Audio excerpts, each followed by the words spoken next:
When a traveler in north-central Massachusetts takes the wrong fork at the junction of the Aylesbury Pike just beyond Dean's Corners, he comes upon a lonely and curious country. The ground gets higher, and the briar-bordered stone walls press closer and closer against the ruts of the dusty, curving road. The trees of the frequent forest belts seem too large, and the wild weeds, brambles, and grasses attain a luxuriance not often found in settled regions. At the same time, the planted fields appear singularly few and barren, while the sparsely scattered houses wear a surprisingly uniform aspect of age, squalor, and dilapidation. Without knowing why, one hesitates to ask directions from the gnarled, solitary figures spied now and then on crumbling doorsteps or on the sloping, rock-strewn meadows. Those figures are so silent and furtive that one feels somehow confronted by forbidden things, with which it would be better to have nothing to do. When a rise in the road brings the mountains in view above the deep woods, the feeling of strange uneasiness is increased. The summits are too rounded and symmetrical to give a sense of comfort and naturalness, and sometimes the sky silhouettes with a special clearness the queer circles of tall stone pillars with which most of them are crowned. Gorges and ravines of problematical depth intersect the way, and the crude wooden bridges always seem of dubious safety. When the road dips again, there are stretches of marshland that one instinctively dislikes, and indeed almost fears at evening when unseen whippoorwills chatter and the fireflies come out in abnormal profusion to dance the raunchous, creepily insistent rhymes of stridingly piping bullfrogs. The thin, shining line of the Miskatonic's upper reaches has an oddly serpent-like suggestion as it winds close to the feet of the domed hills among which it rises. As the hills draw near, one heeds their wooded sides more than their stone-crowned tops. Those sides loom up so darkly and precipitously that one wishes they would keep their distance, but there is no road by which to escape them. Across a covered bridge one sees a small village huddled between the stream and the vertical slope of Round Mountain, and wonders at the cluster of rotting gambrel roofs bespeaking an earlier architectural period than that of the neighboring region. It is not reassuring to see, on a closer glance, that most of the houses are deserted and falling to ruin, and that the broken steepled church now harbors the only slovenly mercantile establishment of the hamlet. One dreads to trust the tenebrous tunnel of the bridge, yet there is no way to avoid it. Once across, it is hard to prevent the impression of a faint, malign odor about the village street, as of the massed mold and decay of centuries. It is always a relief to get clear of the place, and to follow the narrow road around the base of the hills and across the level country beyond it, until it rejoins the Aylesbury Pike. Afterward, one sometimes learns that one has been through Dunwich.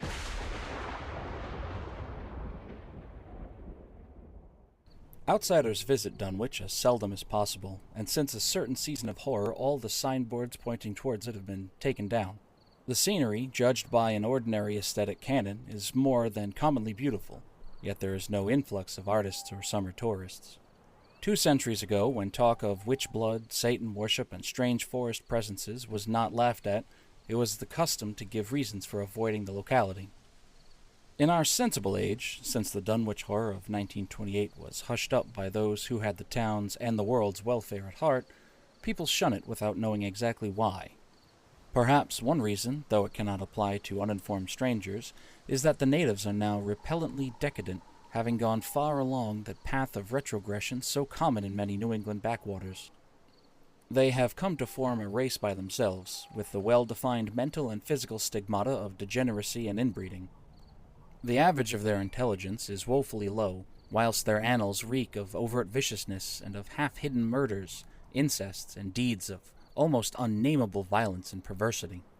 The old gentry, representing the 2 or 3 armigerous families which came from Salem in 1692, have kept somewhat above the general level of decay, though many branches are sunk into the sordid populace so deeply that only their names remain as a key to the origin they disgrace.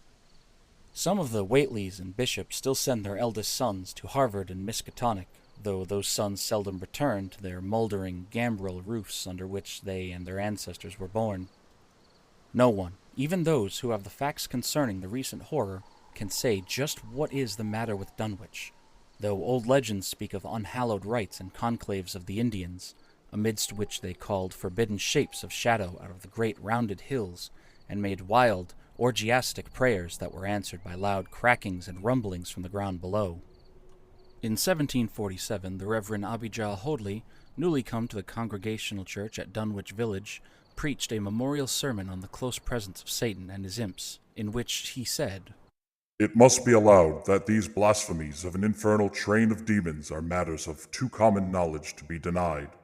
The cursed voices of Azazel and Boozrael, of Beelzebub and Belial, being heard now from underground by above a score of credible witnesses now living.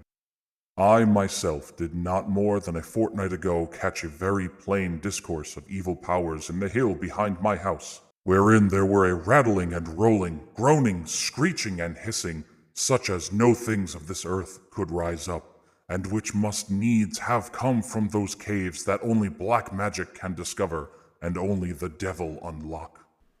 Mr. Hoadley disappeared soon after delivering this sermon, but the text, printed in Springfield, is still extant. Noises in the hills continued to be reported from year to year and still form a puzzle to geologists and physiographers. Other traditions tell of foul odors near the hill-crowning circles of stone pillars, and of rushing, airy presences to be heard faintly at certain hours from stated points at the bottom of the great ravines. While still others try to explain the Devil's Hop Yard, a bleak, blasted hillside where no tree, shrub, or grass blade will grow. Then, too, the natives are mortally afraid of the numerous whippoorwills which grow vocal on warm nights. It is vowed that the birds are psychopomps lying in wait for the souls of the dying, and that they time their eerie cries in unison with the sufferer's struggling breath. If they catch the fleeting soul when it leaves the body, they instantly flutter away, chittering in demonic laughter, but if they fail, they subside gradually into a disappointed silence. These tales, of course, are obsolete and ridiculous, because they come down from very old times.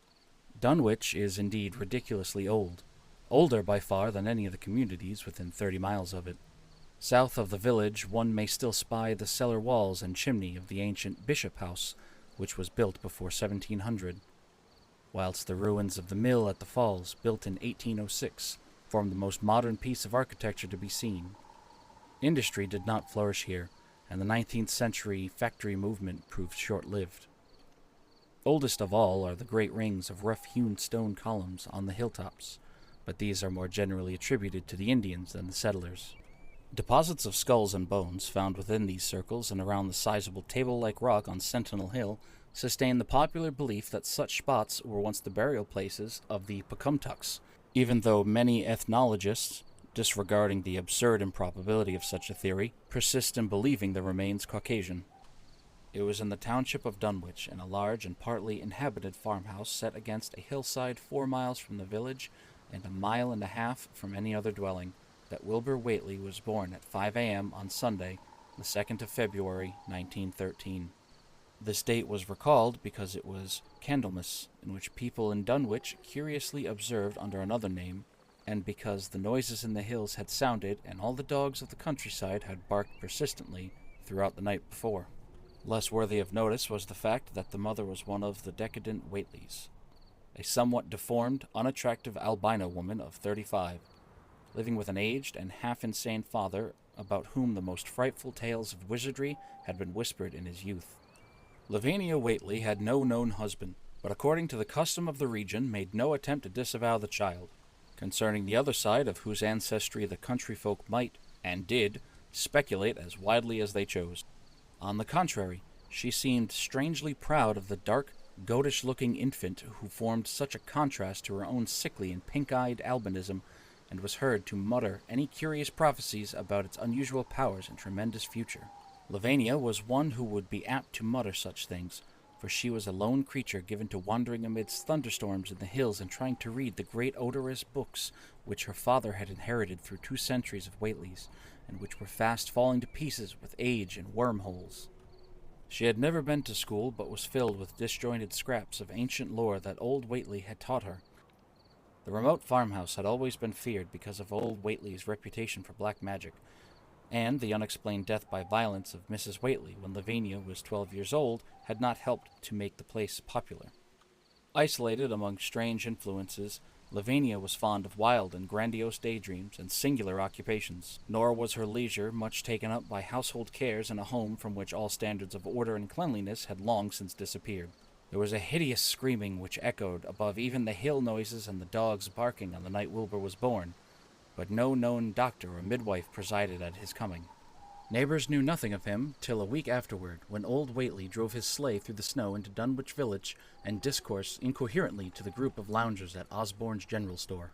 There seemed to be a change in the old man, an added element of furtiveness in the clouded brain which subtly transformed him from an object to a subject of fear, though he was not one to be perturbed by any common family event. Amidst it all, he showed some trace of the pride later noticed in his daughter, and what he said of the child's paternity was remembered by many of his hearers years afterward. "I don't care what folks think. If Lavinia's boy look like his pa, he won't look like nothing ye expect.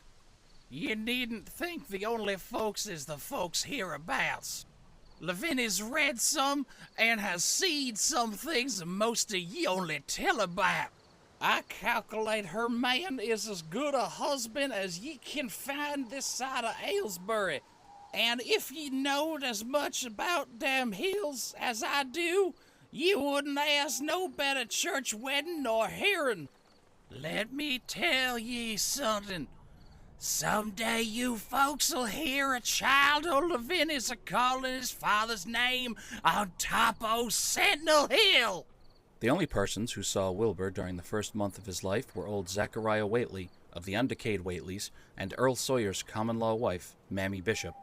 Mammy's visit was frankly one of curiosity, and her subsequent tales did justice to her observations. But Zachariah came to lead a pair of Alderney cows which old Whately had bought off of his son, Curtis. This marked the beginning of a course of cattle buying on the part of small Wilbur's family which ended only in 1928, when the Dunwich Horror came and went. Yet at no time did the ramshackle Whately barn seem overcrowded with livestock.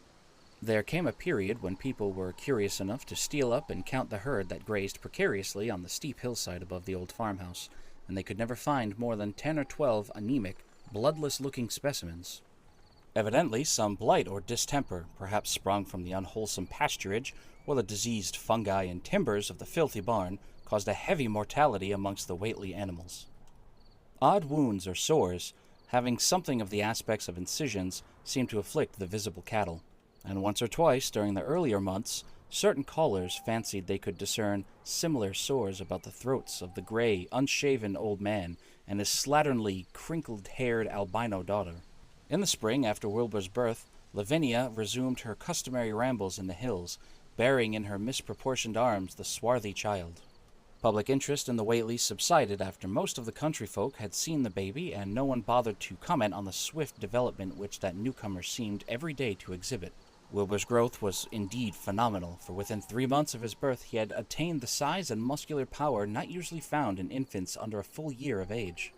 His motions and even his vocal sounds showed a restraint and deliberateness highly peculiar in an infant, and no one was really unprepared when, at 7 months, he began to walk unassisted, with falterings which another month was sufficient to remove. It was somewhat after this time, on Halloween, that a great blaze was seen at midnight on the top of Sentinel Hill, where the old table-like stone stands amidst its tumulus of ancient bones. Considerable talk was started when Silas Bishop, of the undecayed bishops, mentioned having seen the boy running sturdily up that hill ahead of his mother about an hour before the blaze was remarked. Silas was rounding up a stray heifer, but he nearly forgot his mission when he fleetingly spied the 2 figures in the dim light of his lantern. They darted almost noiselessly through the underbrush, and the astonished watcher seemed to think they were entirely unclothed. Afterward he could not be sure about the boy, who may have had some kind of fringed belt and a pair of dark trunks or trousers on. Wilbur was never subsequently seen alive and conscious without complete and tightly buttoned attire, the disarrangement or threatened disarrangement of which always seemed to fill him with anger and alarm. His contrast with his squalid mother and grandfather in this respect was thought very notable until the horror of 1928 suggested the most valid of reasons. The next January, gossips were mildly interested in the fact that Lavinia's black brat had commenced to talk, and at the age of only 11 months. His speech was somewhat remarkable, both because of its indifference from the ordinary accents of the region, and because it displayed a freedom from the infantile lisping of which many children of 3 or 4 might well be proud. The boy was not talkative, yet when he spoke he seemed to reflect some elusive element wholly unpossessed by Dunwich and its denizens. The strangeness did not reside in what he said, or even in the simple idioms he used, but seemed vaguely linked with his intonations or with the internal organs that produced the spoken sounds. His facial aspect, too, was remarkable for its maturity, for though he shared his mother's and grandfather's chinlessness, his firm and precociously shaped nose united with the expression of his large, dark, almost Latin eyes to give him an air of quasi-adulthood and well-nigh preternatural intelligence. He was, however, exceedingly ugly despite his appearance of brilliancy, there being something almost goatish or animalistic about his thick lips, large pored, yellowish skin, coarse, crinkly hair, and oddly elongated ears. He was soon disliked even more decidedly than his mother and grandsire, and all conjectures about him were spiced with references to the bygone magic of old Whately, and how the hills once shook when he shrieked the dreadful name of Yog Sothoth in the midst of a circle of stones with a great book open in his arms before him. Dogs abhorred the boy, and he was always obliged to take various defensive measures against their barking menace. Meanwhile, old Whately continued to buy cattle without measurably increasing the size of his herd. He also cut timber and began to repair the unused parts of his house, a spacious, peak-roofed affair whose rear end was buried entirely in the rocky hillside and whose 3 least ruined ground-floor rooms had always been sufficient for himself and his daughter. There must have been prodigious reserves of strength in the old man to enable him to accomplish so much hard labor, and though he still babbled dementedly at times, his carpentry seemed to show the effects of sound calculation. It had already begun as soon as Wilbur was born, when one of the many tool sheds had been put suddenly in order, clapboarded and fitted with a stout fresh lock. Now, in restoring the abandoned upper story of the house, he was a no less thorough craftsman.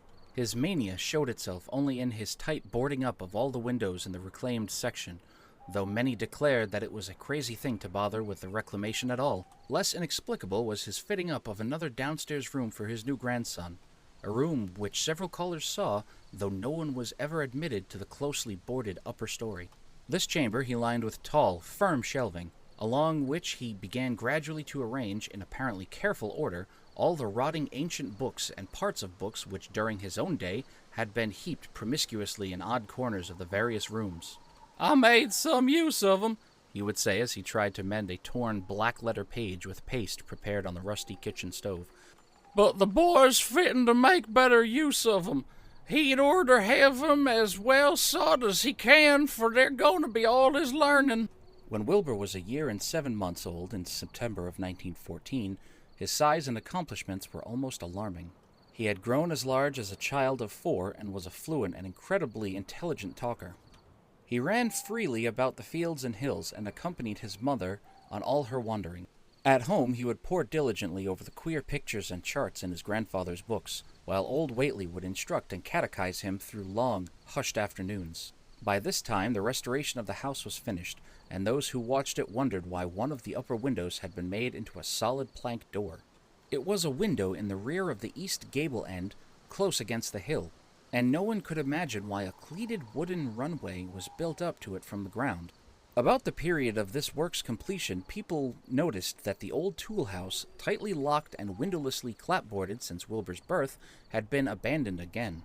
The door swung listlessly open, and when Earl Sawyer once stepped within after a cattle-selling call on old Whately, he was quite discomposed by the singular odor he encountered. Such a stench, he averred, as he had never before smelt it in all his life except near the Indian circles on the hills, and which could not come from anything sane or of this earth.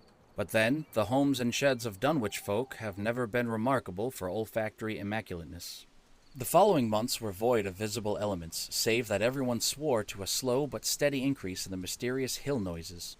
On May Eve of 1915, there were tremors which even the Aylesbury people felt, whilst the following Halloween produced an underground rumbling queerly synchronized with bursts of flame. "Them witch Whately's doin'," from the summit of Sentinel Hill. Wilbur was growing up uncannily, so that he looked like a boy of 10 as he entered his 4th year. He read avidly by himself now, but talked much less than formerly. A settled taciturnity was absorbing him, and for the first time people began to speak specifically of the dawning look of evil in his goatish face. He would sometimes mutter an unfamiliar jargon, and chant in bizarre rhythms which chilled the listener with a sense of unexplainable horror. The aversion displayed toward him by dogs had now become a matter of wide remark, and he was obligated to carry a pistol in order to traverse the countryside in safety. His occasional use of the weapon did not enhance his popularity amongst the owners of canine guardians. The few callers at the house would often find Lavinia alone on the ground floor, while odd cries and footsteps resounded in the boarded-up second story. She would never tell what her father and the boy were doing up there, though once she turned pale and displayed an abnormal degree of fear when a jocose fish peddler tried the locked door leading to the stairway. That peddler told the store loungers at Dunwich Village that he thought he heard a horse stamping on the floor above. The loungers reflected, thinking of the door and runway, and of the cattle that so swiftly disappeared. Then they shuddered as they recalled tales of old Whately's youth, and the strange things that are called out of the earth when a bullock is sacrificed at the proper time to certain heathen gods. It had for some time been noticed that dogs had begun to hate and fear the whole Whately place as violently as they hated and feared young Wilbur personally. In 1917, the war came, and Squire Sawyer Whately, as chairman of the local draft board, had hard work finding a quota of young Dunwich men fit even to be sent to a development camp. The government, alarmed at such signs of wholesale regional decadence, sent several officers and medical experts to investigate, conducting a survey which New England newspaper readers may still recall.